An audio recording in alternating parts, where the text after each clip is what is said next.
Good evening again. Good to see everybody here tonight. Appreciate your coming out. Before I go any farther and forget to do it at the end, I think, Rich, where are you? It's the Open Door Clinic has provided your desserts tonight, so thank you so much. Rich does know how to make a dessert, I'll tell you that, but I'd like to have the help tonight. We appreciate it. Our speaker tonight is John Knight. He is director of the American Civil Liberties Union of Illinois' LGBT and HIV project and a senior staff attorney for the LGBT and HIV project. He litigates cases in Illinois and other Midwest states to challenge laws and policies that discriminate against and harm lesbian, gay, bisexual, and transgender persons and those affected by HIV. Knight also drafts and comments on laws and regulations that affect the LGBT and HIV communities, assists with the ACLU's lobbying efforts, and works to expand public support and understanding of LGBT people and people affected by HIV. Join me in welcoming Mr. John Knight.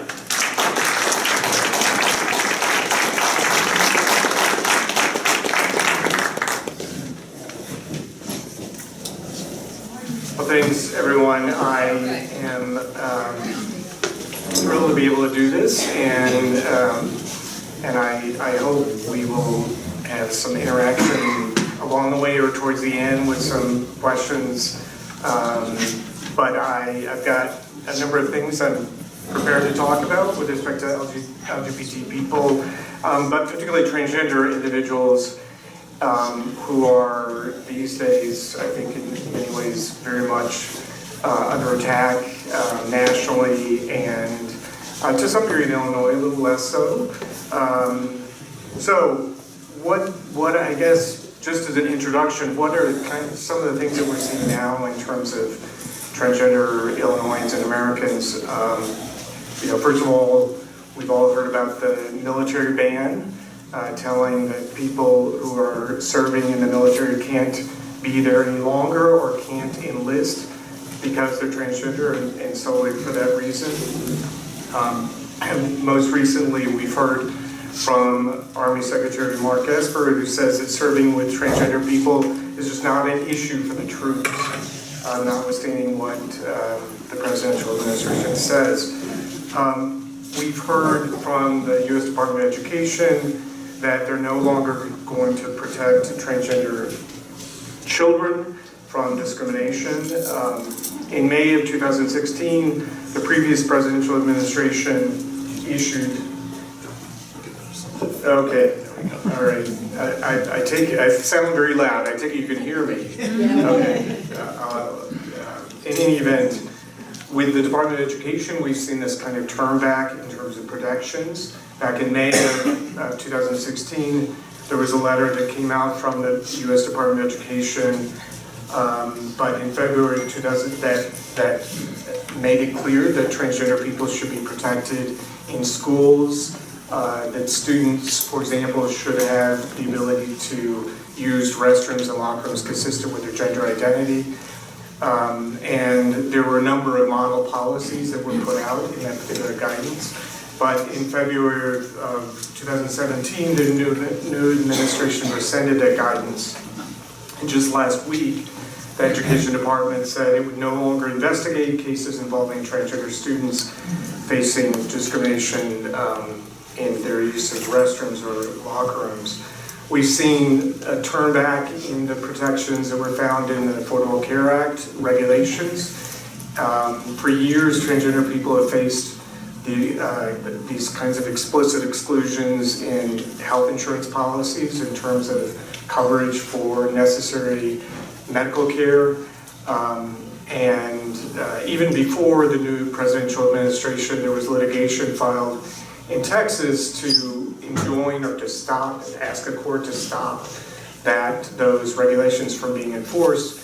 The court granted that, but under the new administration, there's been no appeal of that ruling, which is, needless to say, very concerning to those of us who care about protections necessary for transgender people.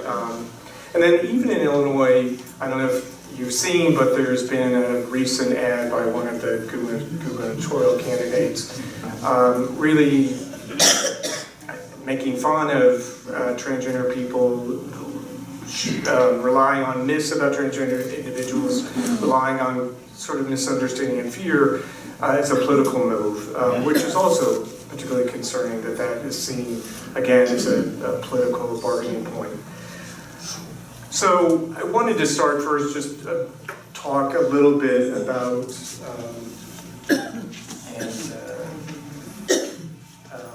so here's a sort of an overview of the issues I was going to talk about, and obviously I don't want to take too much of your time, so we'll move quickly or skip things if I'm going on for too long. But I was going to start out by talking just about what does it mean to be transgender.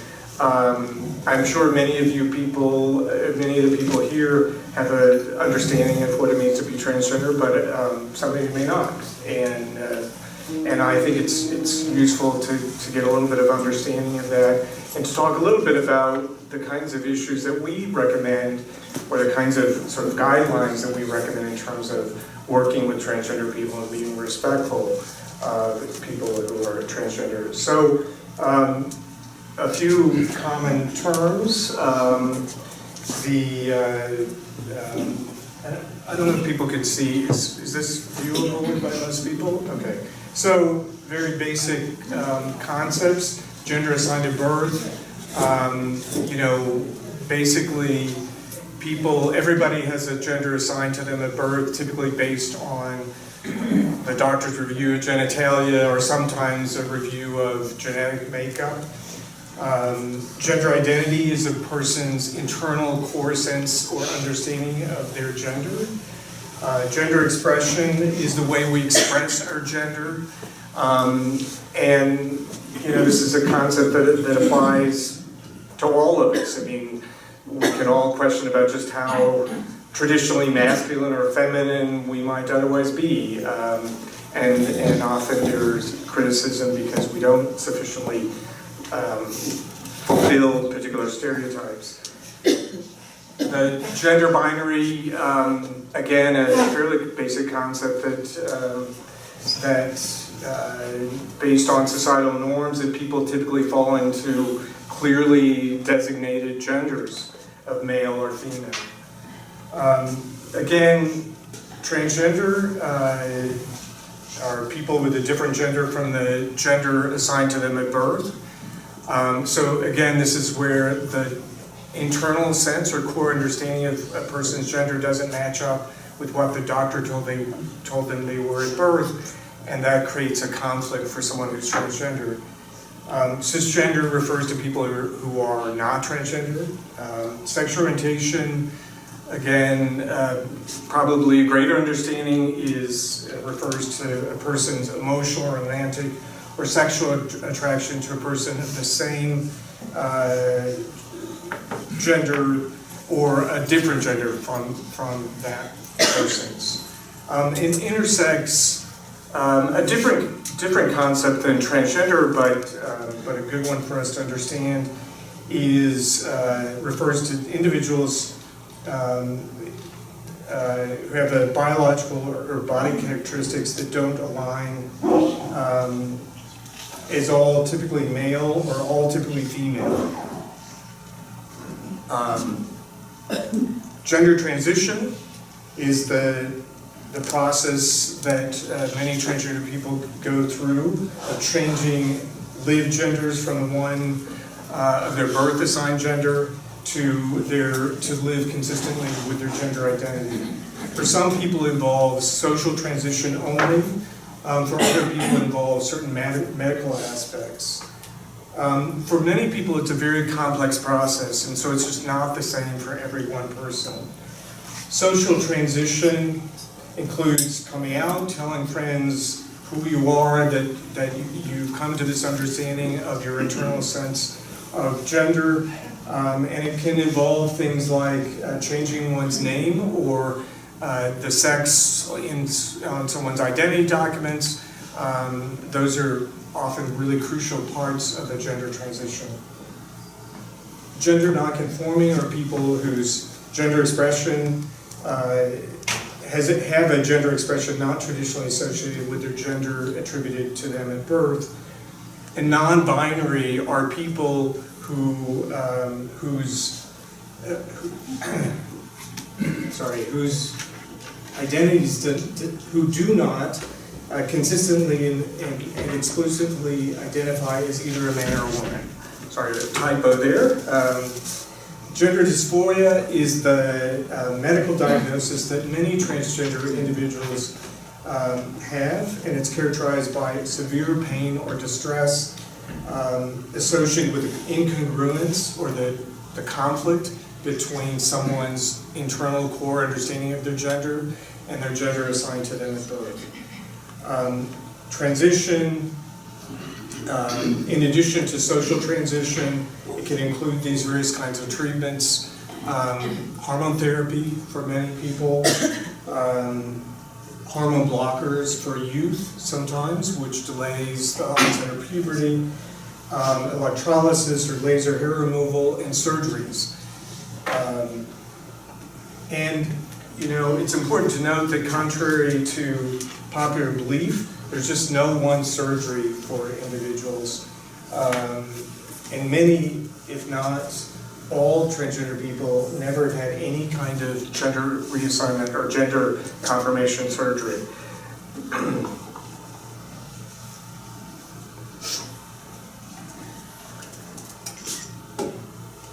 Okay, and just a few slides to go through and comments here about, you know, some basic pointers in terms of respecting transgender people. I think it's important to avoid asking people about their body. Have you had surgery? You know, it seems obvious to many of us, but it's the kind of thing we face all the time with, and that transgender people face constantly. It's important to accept and respect a person's gender, and it's also important to think about the fact that we shouldn't be attaching gender to a particular body part. You know, a transgender individual's body is fully male or female, or however they identify, doesn't turn them into somebody who's partly male or partly female. And we hear this sort of analysis or discussion of people all the time, and it's very painful to have this kind of personal discussion of somebody. So some myths about transgender individuals.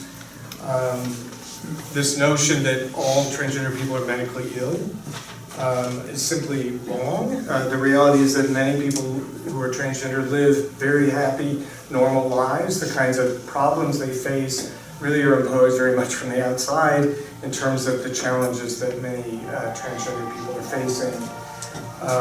And there's really the notion that although there's this medical condition called gender dysphoria, with the right treatment you can really in fact be cured. The kind of feelings and the difficulty people face can entirely end with a proper form of treatment, which is often a huge fight for people to obtain or be able to access. So some basic comments from the major medical associations who agree that gender nonconformity or being transgender is not itself a mental disorder, and that in part led to the 2013 change from the previous diagnosis, which was called gender identity disorder, to the current one, which is called gender dysphoria. And this is just a slide to sort of illustrate this notion that I've been trying to talk about, from that so many transgender people face this notion of being really preoccupied with treatment and body without focusing on the kinds of challenges that transgender individuals face. And that really is what I want to turn to, and that's what the focus of our attention to the issue, I think, should be. So in terms of the challenges transgender people face. Unfortunately, we see these incredible rates of family rejection and homelessness among transgender young people who come out to their families. We've been, at the Institute of Illinois, we've been working in particular in improving the policies at the Department of Children and Family Services, which is the State Department that oversees care for out of family care for children who have been abandoned or removed from their families because of mistreatment. And needless to say, there's a lot of work to do there in terms of the way the state cares for transgender individuals, including things like ensuring that foster parents, if a child is placed in foster care, are properly trained and don't reject a child who comes out to them as transgender, because often a child, as you can imagine, is placed with a family well before they know or understand that they're transgender. They're placed, at very young ages, and then sometimes come out to a family that's not accepting, and our push has been to get the department to better educate foster families and to better screen to ensure that those kinds of things don't happen.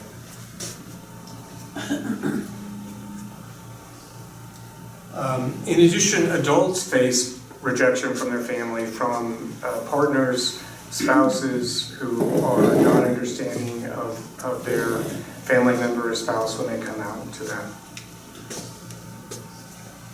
And when we turn to the educational context, which we've heard so much about with so many talked about cases, lawsuits, the data is pretty outstanding in terms of, or pretty sad in terms of the treatment of transgender individuals. As you can see, 77% of people out or perceived as trans in K through 12 had one or more negative experiences, like being verbally harassed, prohibited from dressing according to their identity, or physically or sexually assaulted.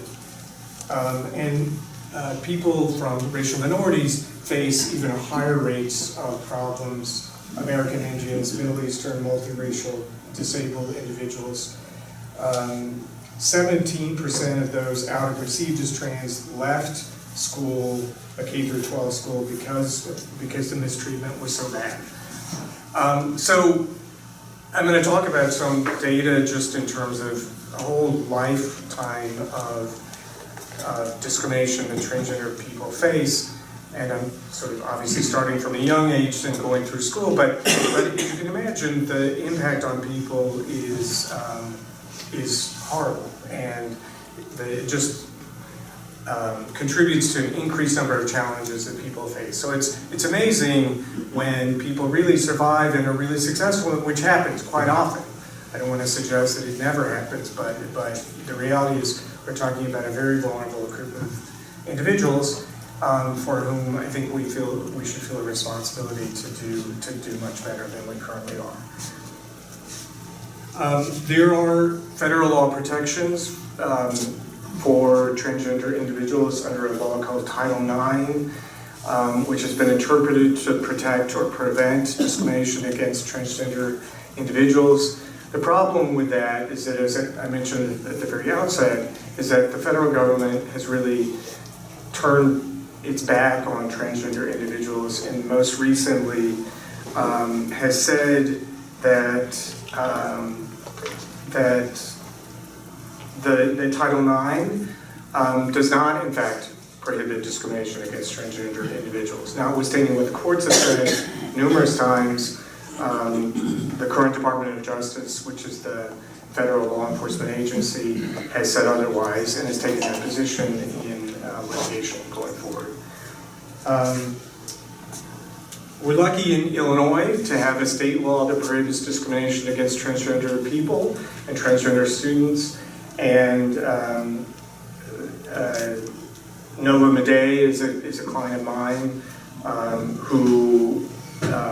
for whom we filed a lawsuit against District 211 in the northwest suburbs. I want to just a little bit about Nova's story. So the point of the case is, and Nova is a high school senior and a young girl who has been told by Palatine High School that she can't dress and take gym or dress for gym in the girls' locker room unless she agrees to use a private area within the locker room to dress. You know, the school presents this as sort of a common sense compromise, ignoring the fact that nobody else is given that kind of limitation. And Nova has made it very clear, as I can tell you from many people I've worked with, that she's the same kind of modesty that many girls have, and it tends to, you know, to dress appropriately and carefully in terms of the way she presents and dresses within the locker room. But notwithstanding that, she's told, we don't care, you've got to dress in this private area. And you might wonder, and actually initially she was told you can't dress in the locker room, in the girls' locker room at all. She was told you have to dress in the private area. She was told at one point you have to dress in a separate room. The coach, who had an office within the locker room, wasn't sharing where gym was each day for her. Told the other girls who were dressing within the locker room where to go to gym. But Palatine High School is a very large high school, much bigger than the one I went to, where there are numerous places where gym can take place. And so my client, Nova, ended up walking around the gym trying to find gym many days. It's late, getting there. It was a pretty horrifying experience for her. You know, every young person really just wants to get along and be treated like everybody else. You know, I think I can certainly remember that. I would not have liked being singled out as different from my colleagues. Ultimately, this is what Nova has said about how this makes her feel. She says that singling me out for different treatment and requiring to dress where no girls cannot, or where other girls cannot see me, isolates me from the other girls, or would isolate me from the other girls, and would send both them and me the message that because I'm transgender, I'm not really a girl and should be ashamed of who I am and of my body. She went on to say this makes me feel like an outcast who doesn't belong, who isn't accepted as an equal member of the school, and is somehow less of a person than the non-transgender students. That, as you can imagine, for a young student, and particularly one who's faced these kinds of challenges going through a transition in her high school, has been a pretty difficult experience for her. For the most part, she's felt very accepted by fellow students. We see this repeatedly with many of the young clients I've worked with. Young people are much more accepting. It often is the parents who are objecting. And as you may remember, in the, District 211 has been a place where we've represented other students. In particular, we represented a student under the previous presidential administration who filed a complaint against the high school for not letting her use the girls' locker room at all. And the U.S. Department of Education found that doing so was discriminatory under Title IX. And more specifically, they found that what the district offered, which was this kind of private, forcing someone to dress, who's transgender to dress in a private area, even that was a violation of Title IX. That was discriminatory. The student A was ultimately allowed in the girls' locker room. The district did enforce this kind of privacy requirement on her, which was not something that made her happy at all, but that was something that we had to live with in that particular instance. But Nova was not willing to put up with that, and she was willing to go to court. And that, frankly, for a young person is a challenging thing to do, to put yourself on the line. So I can tell you that many individuals who are transgender are facing all kinds of problems, but just really are not in a position to go fight about it. And I can't, needless to say, I can't fight to stop something without a client who's willing to do it. On the other hand, I understand just how challenging that is for them to put themselves on the line in this way, particularly when you're that young. Nova happens to be very supported by her mother and is just in a better position to be able to do that. She's a model student, she's done very well in school, and she is willing to fight this battle. I wanted to just give a little reference to student A, which goes back a little bit, but I thought what a newspaper reporter wrote about her was particularly compelling in terms of her courage in fighting her particular battle, which she did, which was a battle for her, and even though her name was kept out of the press, she knew who was being talked about. So this is what Rex Hopke, a Chicago Tribune reporter, wrote about her. He said that at the center of a suburban school board's dispute over allowing a transgender student access to the girls' locker room, there is, of course, a human being. A teenage human being, a female teenage human being who I believe would appreciate it and people would stop trying to tell her who she is and who she is not.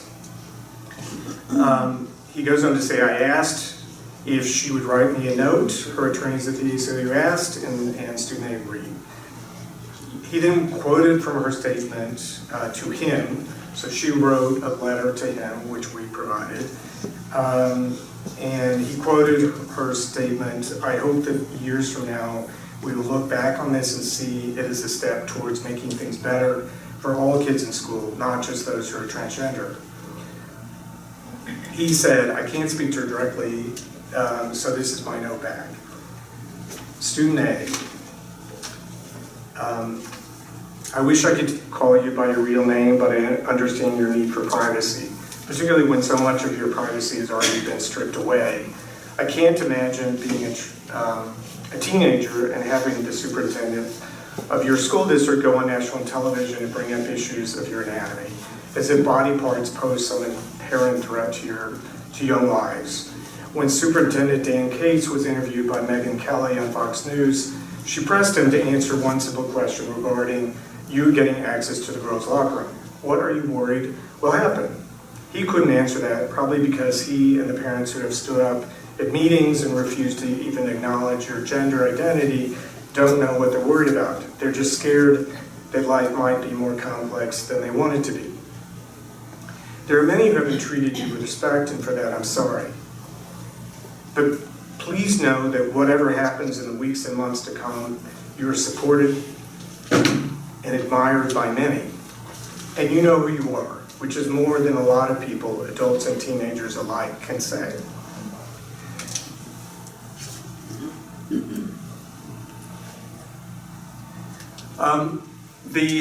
As many of you know, there's also very much been a public speaker who's fought his own battle, and that's Kevin Brin in Virginia, is now out of high school. But I thought I'd read just a brief quote from one of the appellate judges in his case, who said the following.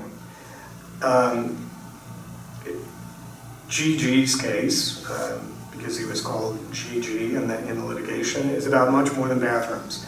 It's about a boy asking his school to treat him just like any other boy.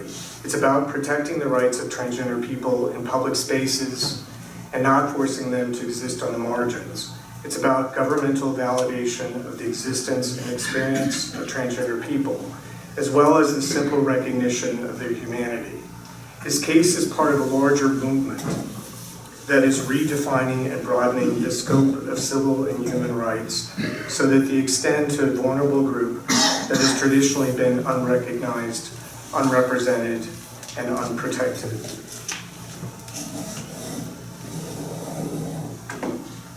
So this is the one that had been done of Gavin with a quote from him, which I thought would be worth thinking of. Needless to say, trans kids and trans adults are the best people to be fighting this battle. I'm happy to be able to help out in that process. Gavin has been an amazing spokesperson. So I wanted to turn next to just talking some about the situation with employment.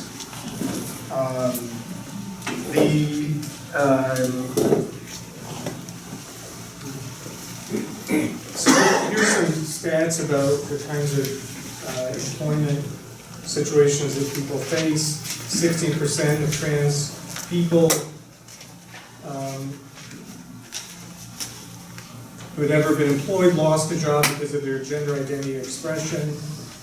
And again, people of color, American Indian, multiracial, or black trans people, trans people living in HIV, and trans women are even more likely to have lost a job. 15% of trans people that had a job in the last year had been verbally harassed, physically attacked, or sexually harassed at work because they were transgender. Again, racial minorities face greater challenges. So federal employment law prohibits discrimination on the basis of sex, and the courts have recognized that discrimination against transgender employees, as with students, is a form of sex discrimination. Unfortunately, the current government disagrees and has said that in an October 2017 memo, the Department of Justice put out a memo saying that Title VII does not cover transgender people.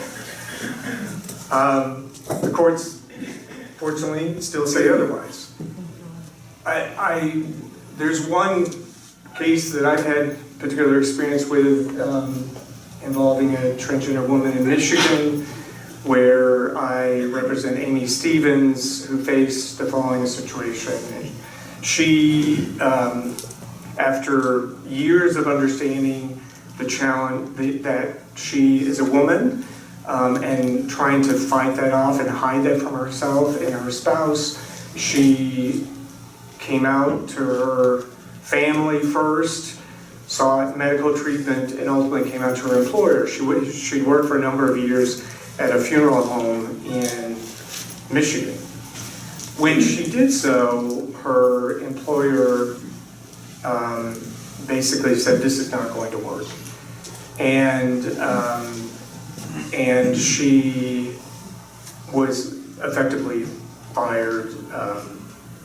I think there may have been a week or two before the actual termination took place, but it happened very quickly thereafter.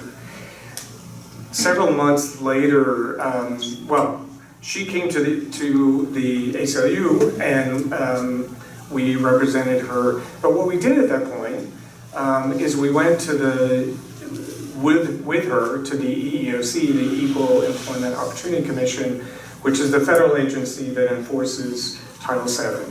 And at the time, it was our clear understanding that they understood that firing somebody because they're transgender violated Title VII, and that they would pursue her case. And they did. They filed a case for her, and the case was, and they proved to the judge who got the case that this was sex discrimination under the prevailing appellate precedent. The problem was that the employer, at some point about a year or so into litigation, got new representation from an organization that is called the Alliance Defending Freedom, that often raises religious objections to treating LGBT people without discrimination. And they, so for the first time, we heard that there were religious bases for firing Ms. Stevens, and they raised a federal statutory defense, which is called the Religious Freedom Restoration Act, which is a federal statute that says that that the government cannot has to show it or meet a high standard to enforce a federal law when someone raises a religious objection to it. The judge actually found that the employer had this religious basis for discriminating. It's the first time we've ever heard that sort of a ruling. So when the case was then being appealed, we were planning to file a brief on this on her behalf, but ultimately with the new administration, we became worried about what's going to happen to the EEOC going forward, and so we sought to intervene in the case, and the appellate court allowed us to do so. So we now represent her directly in the appellate proceedings, and I was able to argue with the EEOC attorney, and we'll see what happens. But that's one of many of the concerns that we have about discrimination transgender people may face. So I want to turn to talking a little bit about employment in the military, which is something I mentioned early on. Also an area where there's serious concerns that a number of transgender people are facing. The low estimates for the number of trans people in the military are close to 9,000, 8,800. I think the more recent estimates are much higher than that. In July 2015, the Pentagon announced that the Department of Defense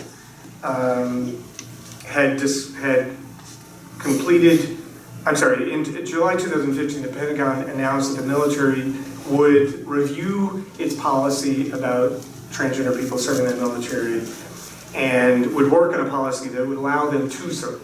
So they did this kind of analysis of readiness and what they needed to do to change policies to ensure that it was not going to create a problem for military readiness. In July 2016, DoD found there was no basis for the military to exclude trans individuals from openly serving in the country. And, the reality is, as I've said, we already know there are at least 9,000 people serving, probably many more. It's not as though this is a new thing. They've been serving, they've just been doing so, always afraid that someone's going to find out and discharge them. So what changed in July was that they could serve openly without this continued worry about losing their job in the military.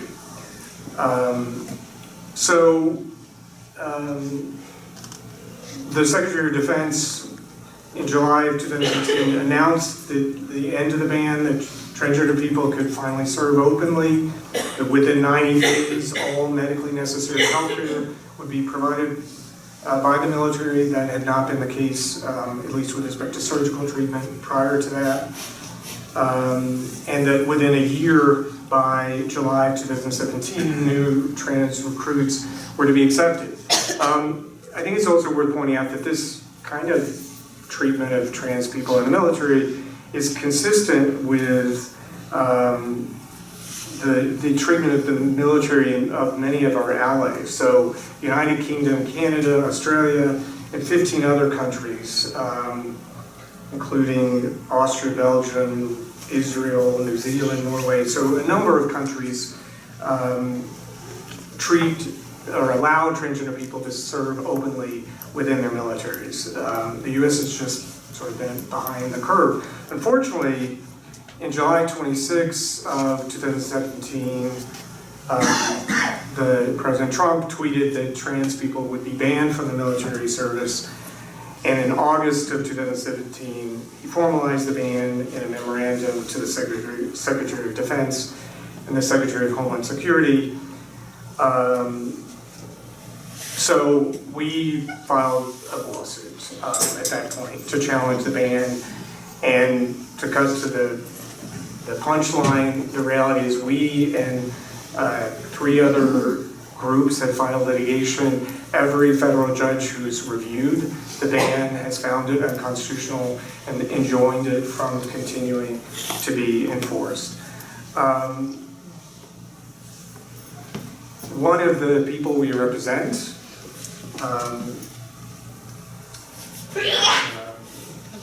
is Staff Sergeant Cole, who had served in the military, or has served in the military since she enlisted at the age of 17.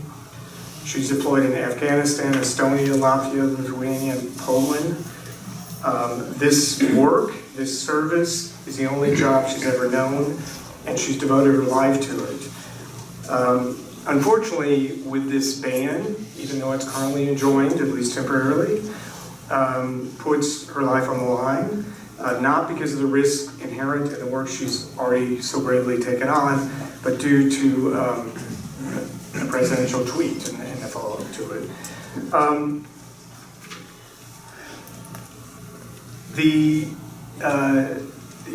There's been an announcement of a new ban, and this notion that that's somehow different from the previous ban. It's not, it's just another ban, and it really doesn't change its illegality.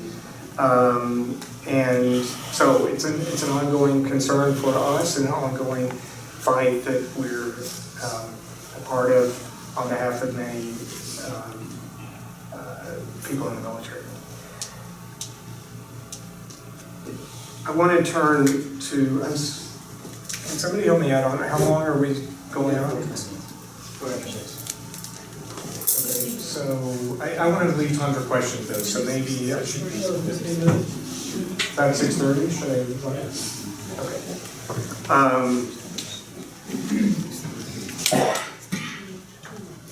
Okay, well, I just want to quickly go through some of the other kinds of issues that trans people are facing, and then I want to talk about one more piece of litigation, and then I'll wrap up the questions.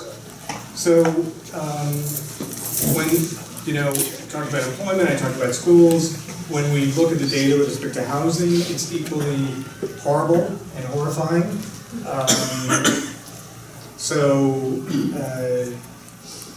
30% of transgender people have been homeless at some point in their life. 24% have experienced some sort of housing discrimination in just the last year. This is from a national survey that came out in 2016, so this is fairly recent data. Identification documents. One of the issues that people don't always think about is that we have these legal documents, we have legal names, we have IDs, on a driver's license ID, and a birth certificate, among federal IDs as well. In many states, it's really difficult to change what's there. In some states, it's impossible to change the gender that's on your birth certificate. So you're constantly being outed. In a number of states, for example, Alabama, you can't change the gender on your driver's license without having surgery, even though a very small number of people actually have surgery or need it or have a medical need for it.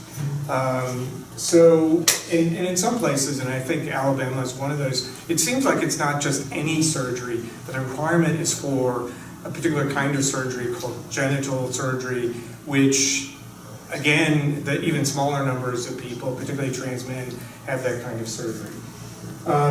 Illinois has actually been fairly good on this particular issue for many years. There's not been a surgical requirement on changing the gender on your driver's license. And recently, we're very happy to see that the governor signed a bill to get rid of the surgical requirement for changing the gender on your birth certificate. Unfortunately, one of the issues that people still face in Illinois is that in Illinois there's a 10-year ban on someone who has a felony conviction changing their name. And there's no discretion whatsoever. So it's, this sort of law enforcement notion but it has a serious impact on people who are transgender.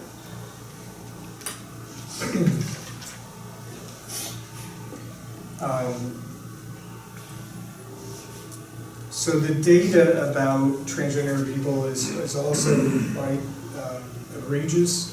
40% of transgender people have attempted suicide at some point, 19 times the rate in the general population. 1.4% of trans people live with HIV, 4 times the rate of the general population.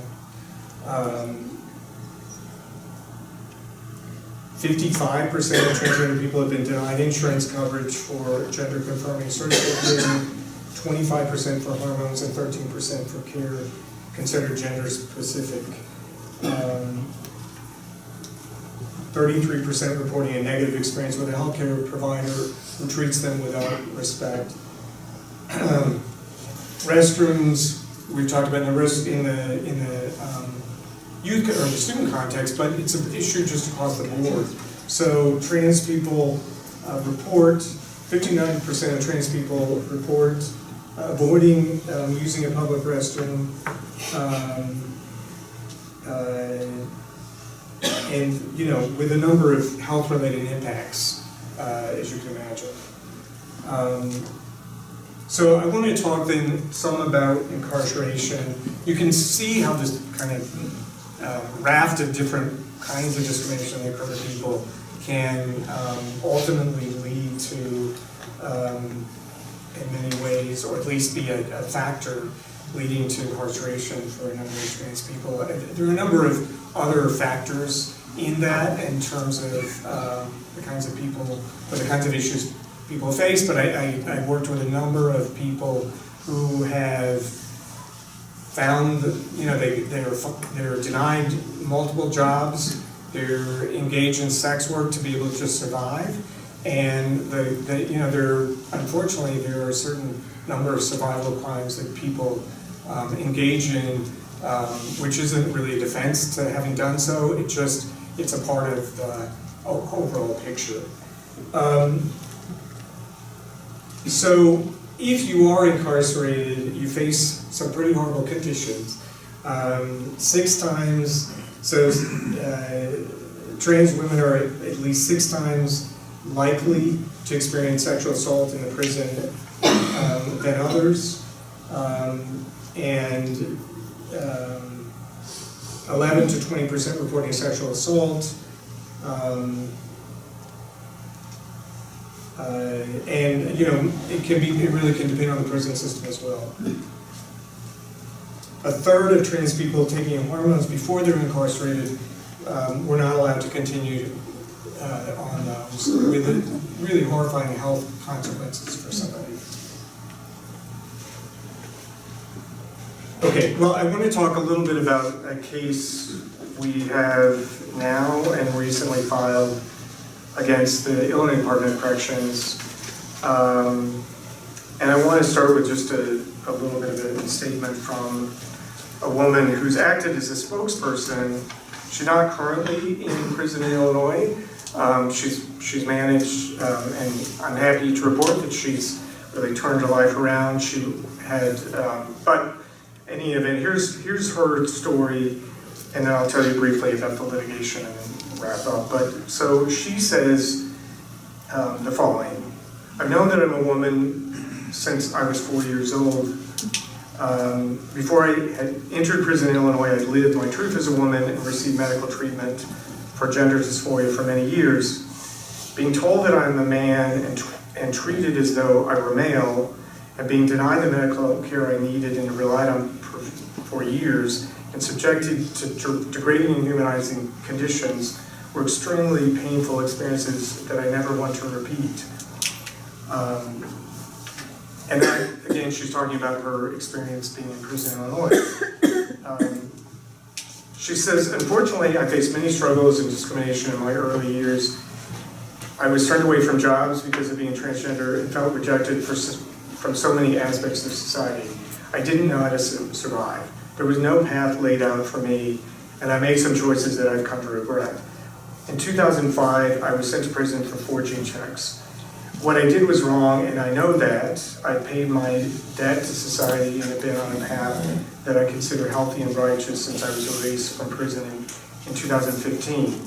I thank my friends, family, and God for keeping me on this path.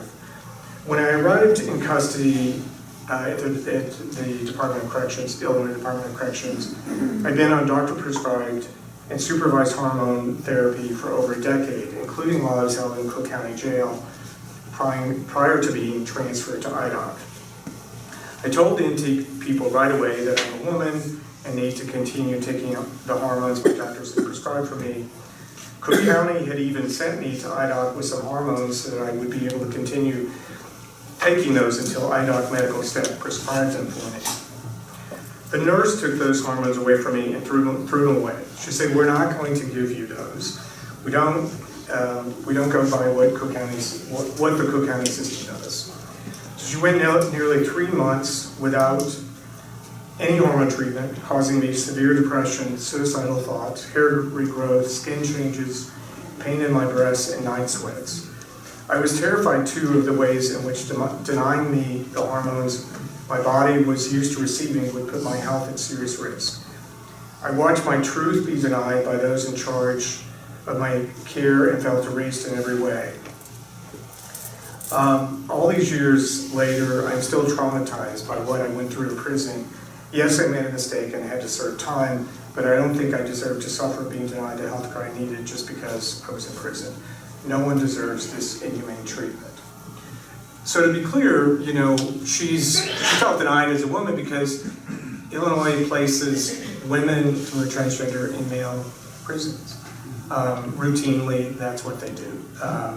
And that creates a number of serious problems, but as you can imagine, to be a woman in a male facility is not an easy situation, and our clients face assaults, threats of assaults, or they avoid being out in the general population. They avoid participating in what limited activities are available because of fear of being around the male prisoners within the facility.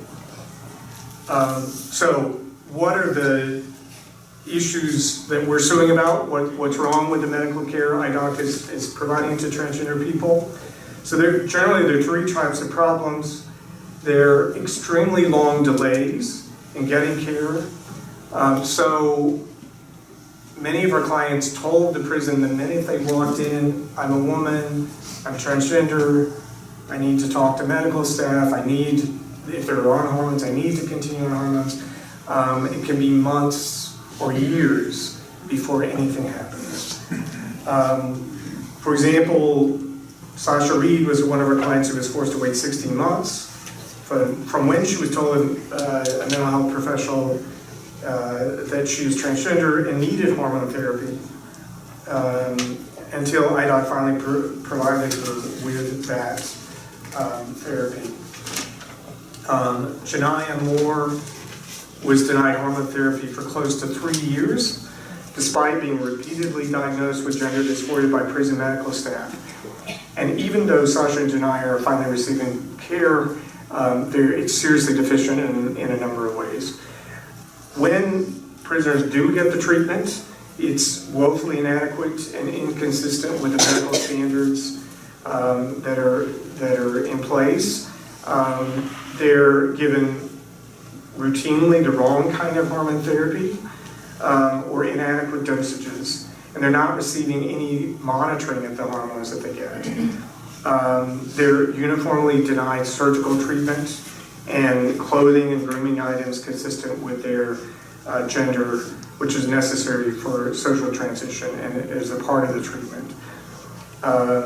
The staff who treat them are inadequately trained to treat people who are transgender, and they're actually quite honest about that with our clients, telling them, we don't know what to do here.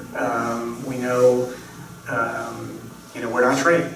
And so not only are the people who work in the prisons, the medical staff, not adequately trained, but they don't rely on outside experts, which is what's supposed to happen when the expertise does not exist there within the prison.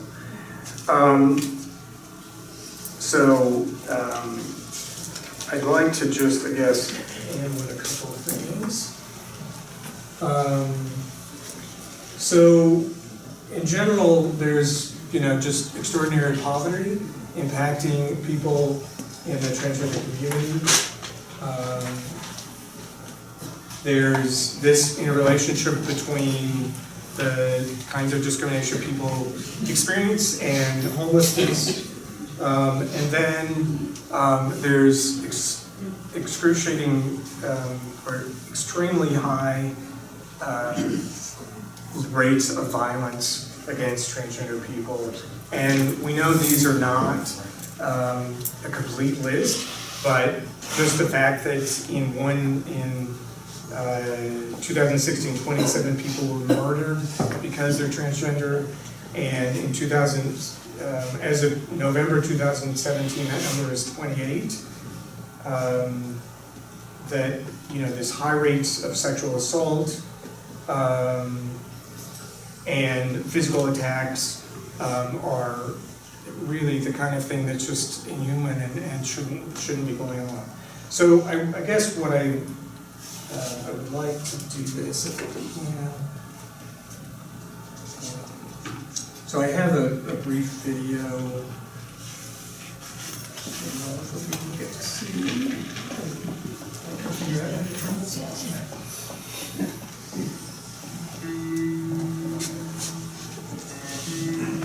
On Hot Night in June 1969, police raided Stonewall Inn in Greenwich Village, New York. But this time, rather than be arrested, the Queens and street kids fought back. The riots that ensued are considered the beginning of the LGBTQ movement in America. But the movement has much deeper roots. 3 years before Stonewall, in August 1966, trans people at Compton's cafeteria in San Francisco also rioted against the police. Late at night, when trans people congregated there, police would routinely harass them in their sanctuary. But on this night, led by trans women and femmes of color, the community resisted. Similar but lesser-known uprisings occurred in Los Angeles at Cooper's Donuts in 1959, and at the Black Cat in 1967, and in Philadelphia at Dewey's Restaurant in 1965. There are probably many other such events yet to be uncovered. They remind us of our courageous history of resisting institutionalized bullying and oppression. In the decades that followed, trans people largely remained in the shadows, quietly contributing to society. Our community was still denied employment, housing, healthcare, and legal protection, essentially the basic right to live.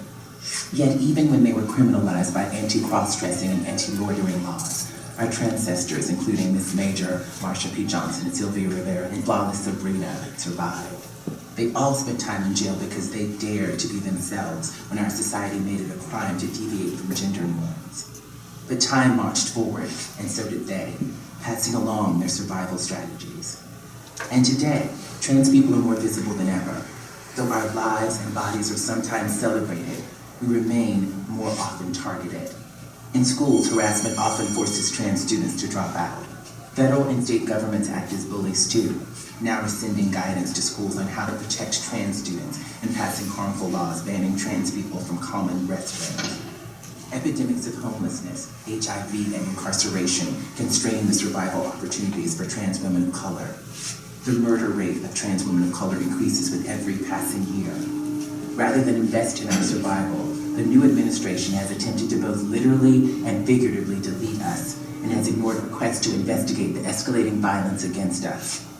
Only 18 states explicitly and comprehensively protect trans people from discrimination. Many other state lawmakers are focused on targeting us for more discrimination. In 2017, lawmakers in 22 states introduced more than 50 bills restricting the rights of trans people. Even as these lawmakers signal that we are not worthy of protection, we persevere. Most of us have already spent years in dark places wrestling with our truths, feeling ashamed of who we are. But when we manage to survive and even to love ourselves, we are stronger than ever. Try as they might, these lawmakers cannot erase us. Our rights will be hard won, but we are winning. Our community is resilient and our history of resistance runs deep. Following in the footsteps of Flawless, Major, Sylvia, Marcia, we fight back the way they did. We take care of each other. We tell our stories, and we demand justice.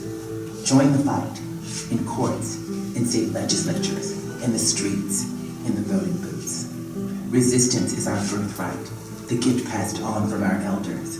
We carry the lessons of Cooper's, Stonewall, Compton's, and the many strategies that continue to give us hope and life. We have always existed, and we will continue to fight until we are all safe and free.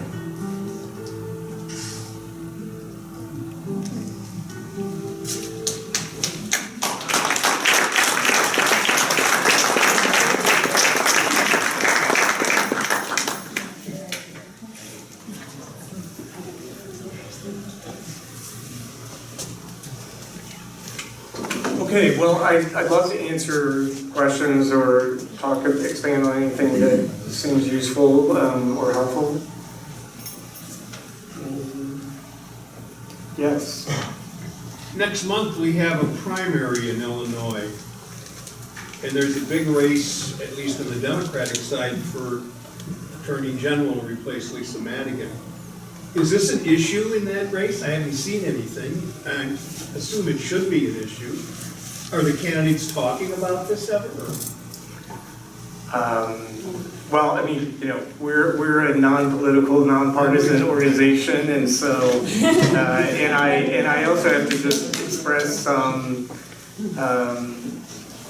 lack of knowledge about that. I can speculate. My guess is that they are talking about it, and we certainly have gone to candidates with issues that we think they should discuss and that we think are important, and often do that. I'm sorry, I haven't seen it. So, John, yeah. What's your wish list for state legislation?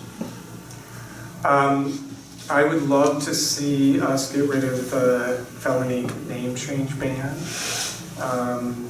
It is, actually, there was a bill that passed out of one house last session, but it is a, it's a somewhat difficult issue for us to fight, and I think there's some care going into when to try to push it, and we rely on our legislative allies to help us figure that out. So I guess I'd love to see that fixed, and there are a number of state agencies I'd like to see do much better than they are in terms of guidance and protections for trans people.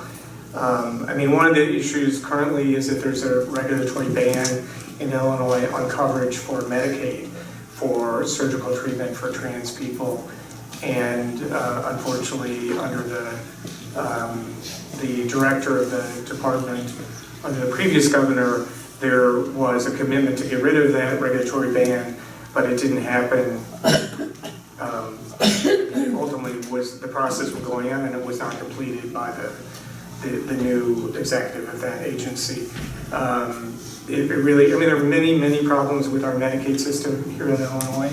This is just one of them, but it is a serious one.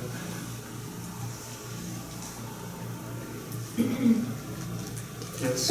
Where could I find the video towards the end? It's on, I think you can find it on YouTube. It is,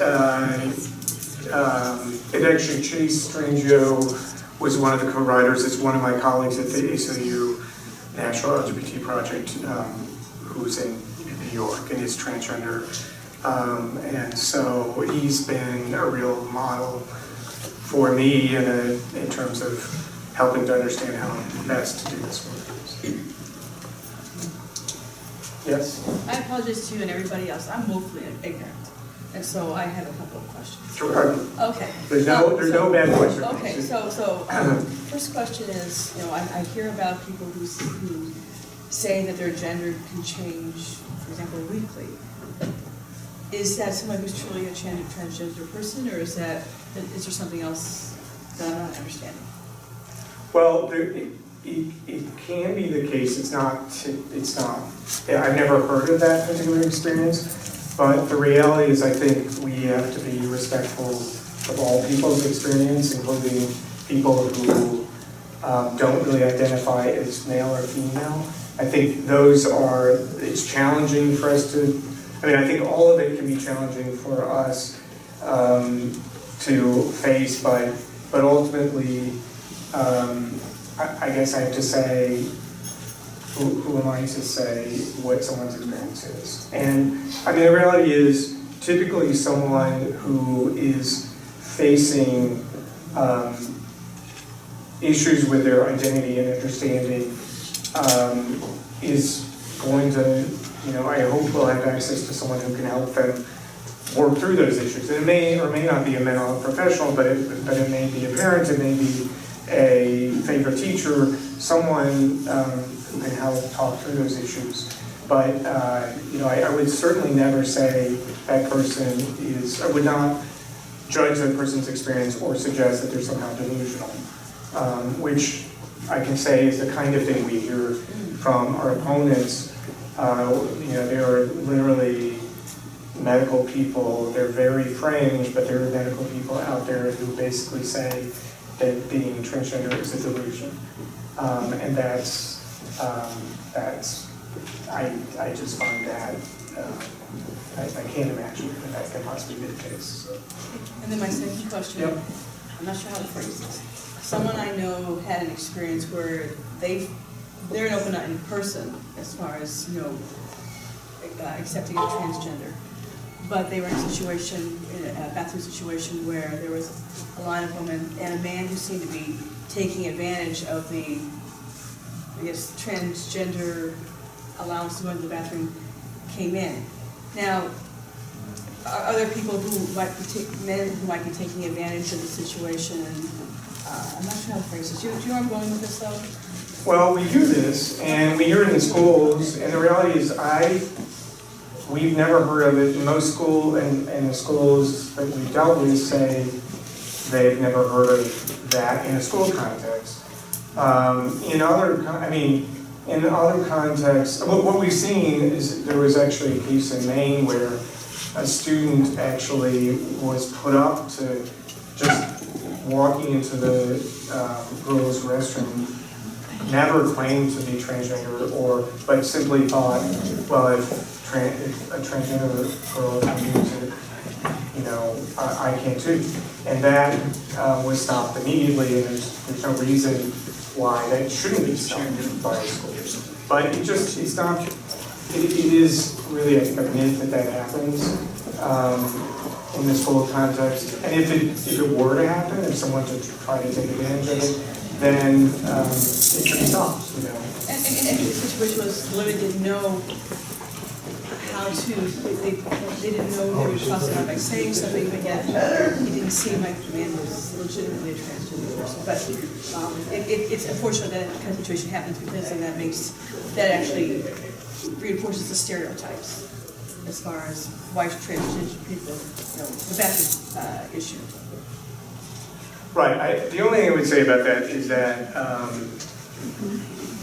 there are non-transgender women who are gender non-conforming. That is, they look very masculine. I'd had colleagues at the ACLU who are women who present in a what you might think of as a stereotypically male way, who themselves have been challenged because of using the women's restroom.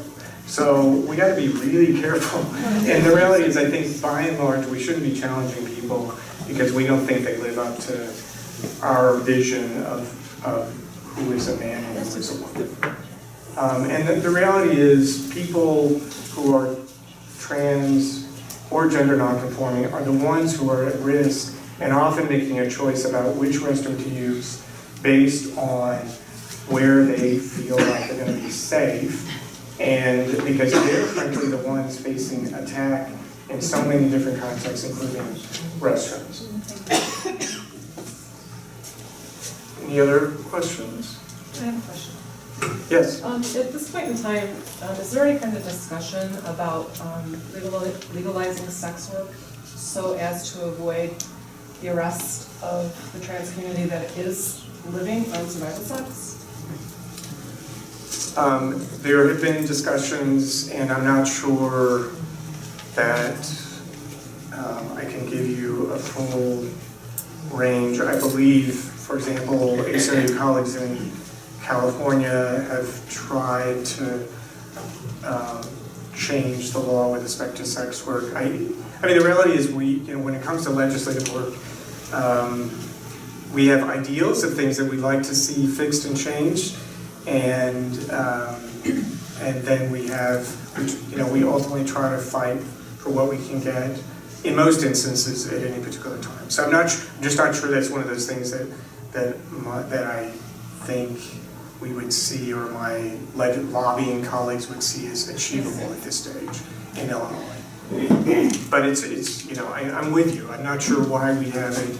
Although the reality is there are many different points of view. I think there are people in the women's community who feel like sex work is a serious problem for women. On the other hand, I'm not sure that criminalizing it, frankly, is the way to provide women more opportunities that would expand things that would be make it possible for them to do something else and live and have enough money to live their lives. So, yes. I know we're talking about transgender, but just in general, how are things going for the gay and lesbian community? Are they having to face a lot of prejudice, or are you working with them, or is there something that we can do to keep things equal? Yes, the reality is we haven't stopped doing LGBT work. I was asked to talk about trans issues tonight, but in terms of LGBT work, one of the issues that we see coming up repeatedly are changes in law, or efforts to change law to allow employers or businesses to discriminate against people because they're gay. Many of you are aware of the Masterpiece Cake case that's in the Supreme Court now. In general, the argument there has been that making a cake is protected free speech, and therefore, a cake maker shouldn't have to make a cake for someone who's gay. And we ultimately think that's wrong, and under prevailing law, we think it should easily be struck down. But the reality is, it is a push by the current administration, and can be a serious problem in many instances. I represented clients who were turned away from a bed and breakfast in Central Illinois because they wanted to have a civil union. So this was well before marriage happened here in Illinois, and they were told we can't have that because you're gay and you're sexual, etc. So it is an ongoing issue for us. The other issues, I talked about youth issues, and the issues that we're seeing with the Department of Children and Family Services are not just trans kids, although they face some of the most serious problems, but there are still kids who are being kicked out of their homes because they're lesbian, gay, or bisexual, and are being kicked out of foster care or pushed into group homes, or even group homes having problems because they're lesbian, gay, or bisexual. Other questions? It kind of makes me think of a general question, not only for you, but for church members. There's so much opposition from super Christian people that say about bake this cake. Are other churches suing other churches saying this is not godly? I don't know if this question makes sense, but I think about all these churches that are doing the right thing, like the one I'm sitting in right now. And if we all rose up against those other churches and said, no, this is not godly, is that happening ever?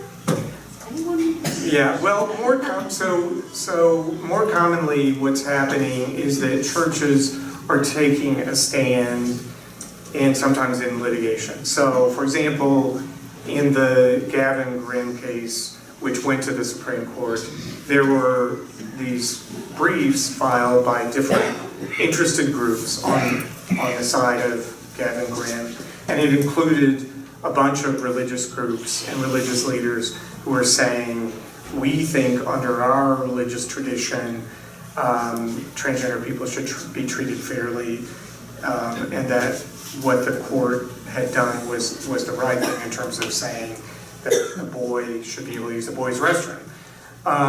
So there are many religious groups taking that particular kind of stand, or writing public, statements, or writing to the papers, and that I think is very valuable to point out that it's not kind of a uniform point of view, that everyone thinks that trans people are violating the religious viewpoint. But there has been litigation in the past in the marriage context. Was not kind of the primary litigation going forward, but there were some religious leaders who filed cases, lawsuits over with the argument that it was violating their religious freedom to tell them that they couldn't conduct marriages for a same-sex couple. I'm just not aware of that in the trans context. Any other questions? Thoughts? Yes? What's the chance if Jeannie Ives gets elected? Oh, God. I know I'm not asking a question, but what happens if she gets elected and can she go back and change things? I'm not a lawyer. Well, the reality is what she's taken a position on is she's been criticizing Governor Rauner for signing a bill that actually had nothing to do with the restrooms. So what her position has been quite misleading.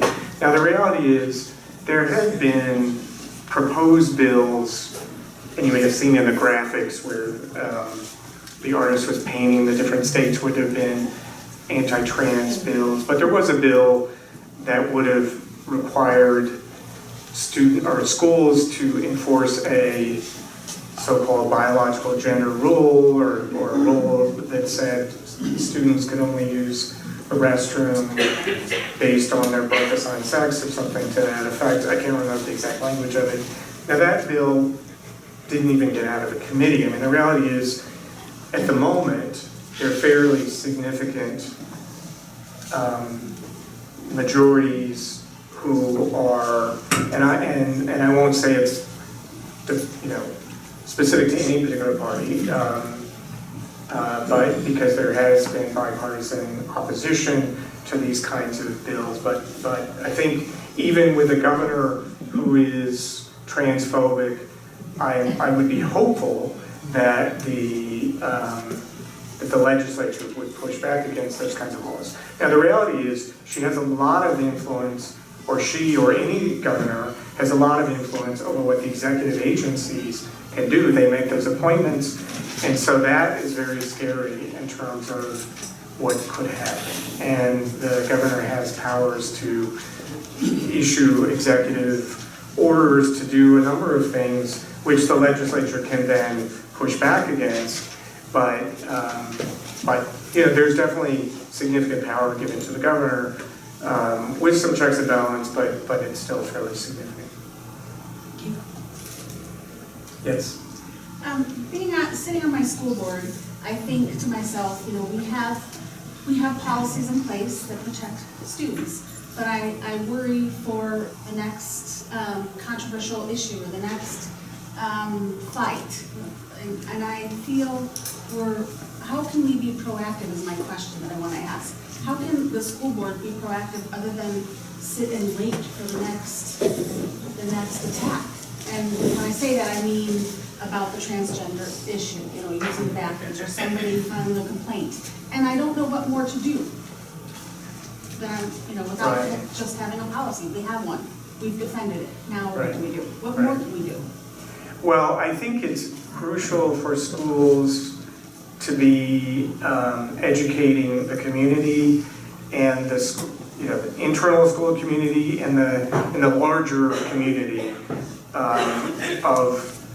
to ensure better understanding of the fact that we are, that we are all different people that are facing problems because of things that may be different about us or that may be perceived as different, and that transgender people are a particularly vulnerable group, and try to at least push for a better understanding of and acceptance of transgender people. And part of the point of this last video was that it's not just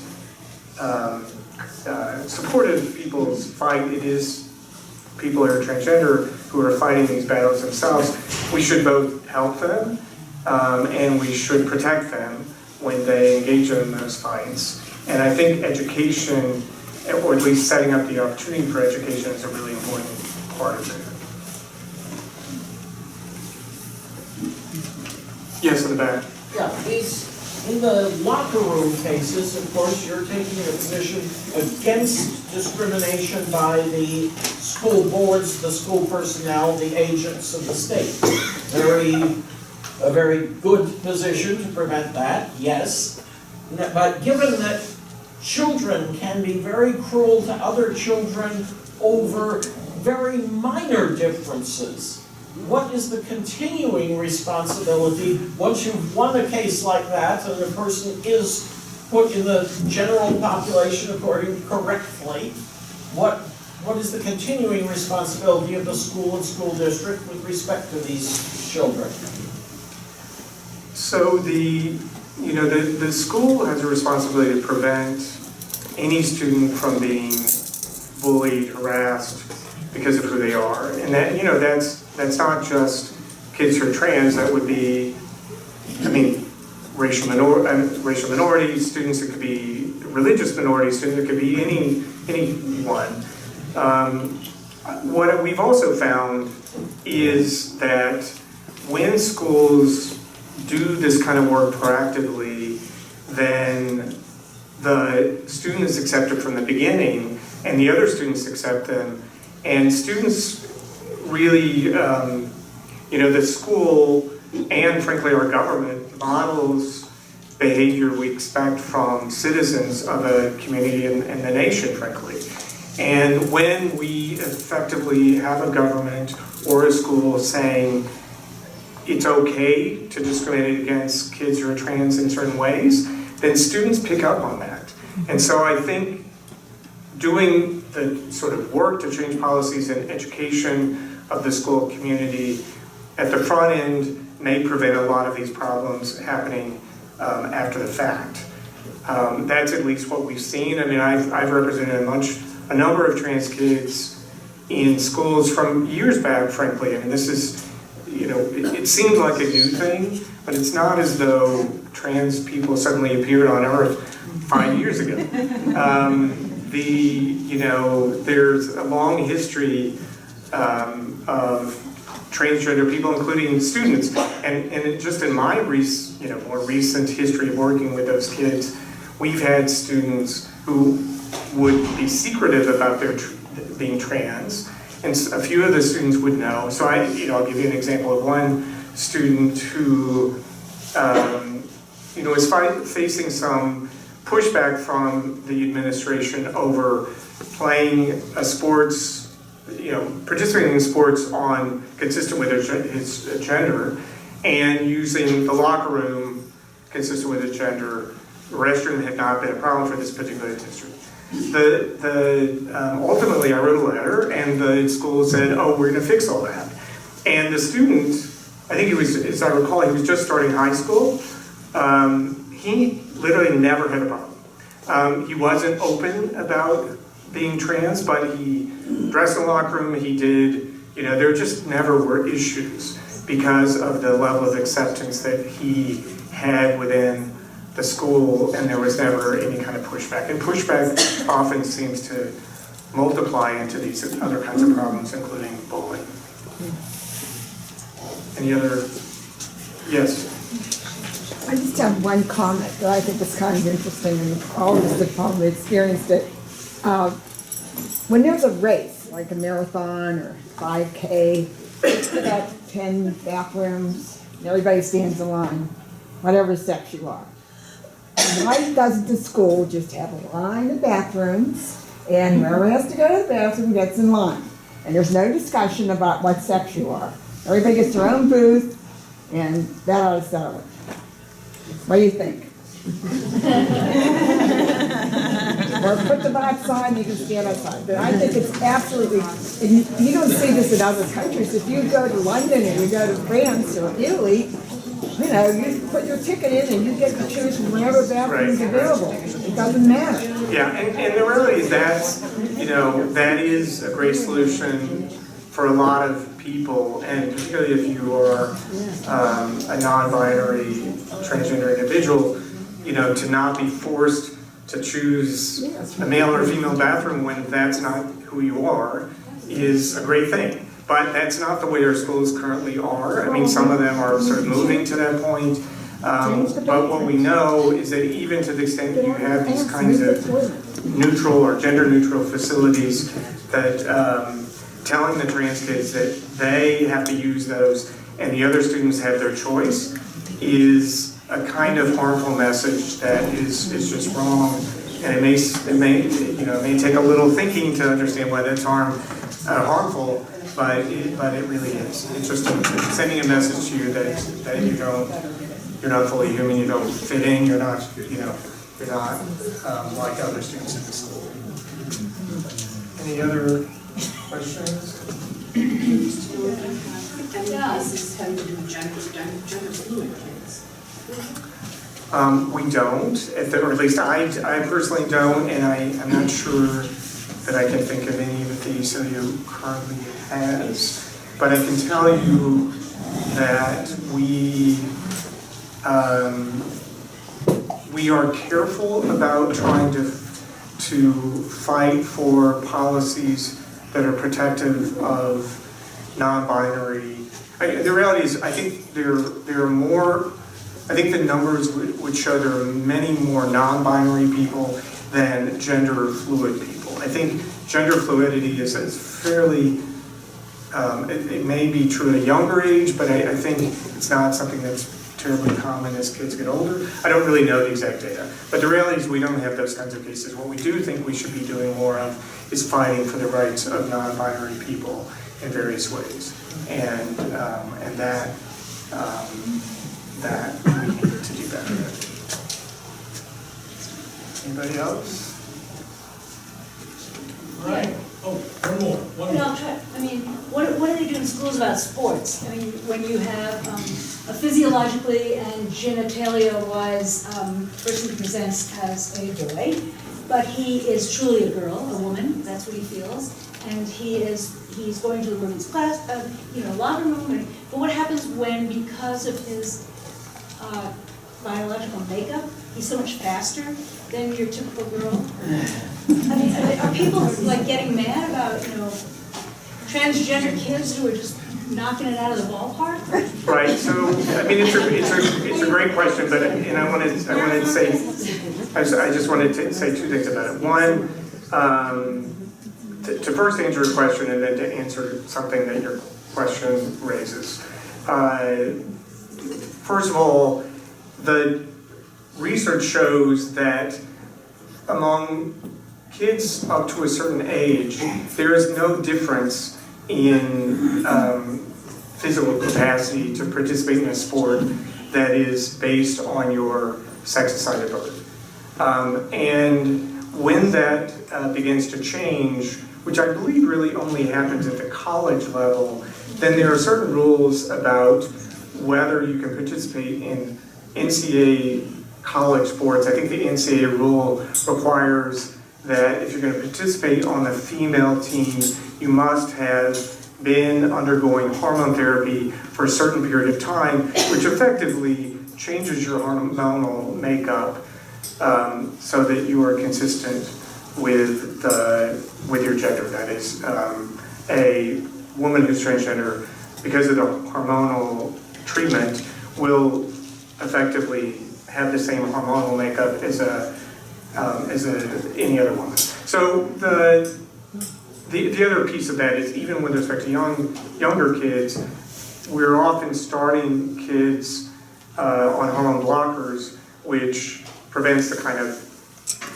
hormone-based changes that occur through puberty. But the reality is, I think the data is, regardless of whether you've taken those hormone blockers, there's just no, I mean, there are differences, obviously, student to student, but they are not across the board different for boys versus girls, or natal, or people assigned male or female at birth. This second part of your question, though, I just want to address, which is, we talk about, or many people have this notion that biology is different from gender identity. The reality is there's much study and a fairly robust understanding among the scientific community that gender identity is biologically based. It is not purely a social, cultural, or behavioral thing. It is, and there are a number of different ways in which that research is finding that, and I don't think we have a definitive understanding of what determines someone's gender identity,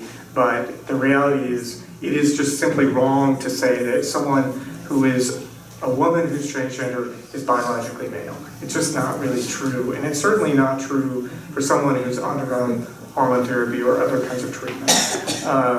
So I don't think you meant that in a critical way, but the reality is, I just think it's important to understand that those terms get thrown around in ways that can be harmful sometimes. Thank you.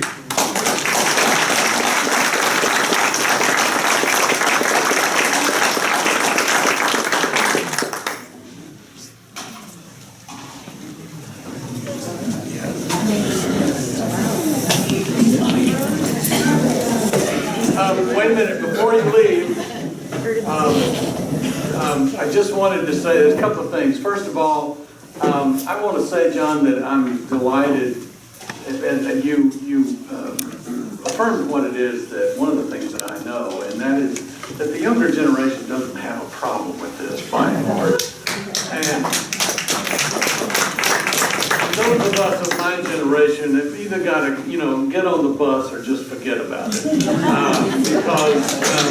because they are the vanguard of history. The other thing I want to say, and it gets back to the young lady who was over here a minute ago, I'm sick and tired of the Christian faith that I treasure and the Jesus that I follow being used as an excuse to discriminate against other people.